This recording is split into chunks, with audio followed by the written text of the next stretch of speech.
Cricket பிளேயர்ல இருந்து எப்படி 2K love story hero ஆனேன்னு கேட்டிருக்கணும் கொஸ்டின். அப்படி வந்து கொஸ்டினை கனெக்ட் பண்ணிருக்கணும். ஸோ என்னுடைய கதாநாயகிட்ட ஏதாவது கான்ட்ரவர்சியான கேள்விகள்?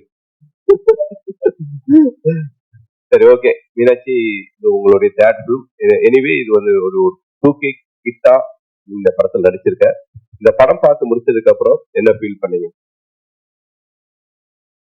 எல்லாருக்கும் வணக்கம். முதல்ல சார் வந்து கதை சொல்லும் போது கதை சொல்லி முடிச்சிட்டாரு. சார் கதை பேர் என்ன சார் அப்படின்னு கேட்டேன். 2K லவ் ஸ்டோரி அப்படின்னாரு. சார் உங்க கதை தானா சார்? எப்படி சார் உங்ககிட்ட இருந்தே ஒரு ஏன்னா ரொம்ப ஈஸியா எனக்கு ரொம்ப கனெக்ட்.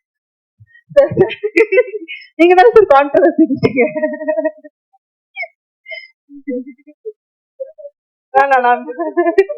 ஏன்னா லைக் சார் எப்பவுமே வந்து ஒரு வில்லேஜ் சப்ஜெக்ட், ஆதலா காதல் தேவி, ஜீவா எல்லாம் ஸ்போர்ட்ஸ் ஜானர் எல்லாமே வந்திருக்கு. But it was such a young film.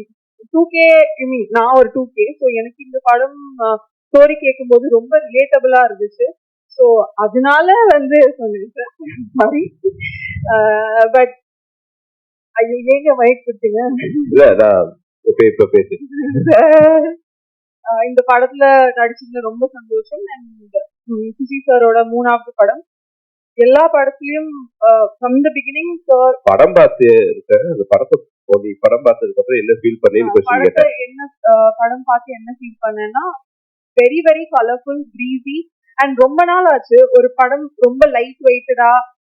First half ஜாலியா போச்சு, செகண்ட் ஹாஃப் லைக் சுசி சாரோட ஸ்ட்ரென்த் நான் நினைக்கிறேன் காமெடின்னு நினைக்கிறேன். அது படம் த்ரூ அவுட்டா இருந்துச்சு, ரொம்ப என்கேஜிங்கா இருந்துச்சு. அண்ட் Feb 14 அன்னைக்கு வந்து it's a perfect film to watch. So கண்டிப்பா நீங்க எல்லாரும் February 14 வந்து படத்தை பார்க்கணும், சப்போர்ட் பண்ணணும். தேங்க்யூ.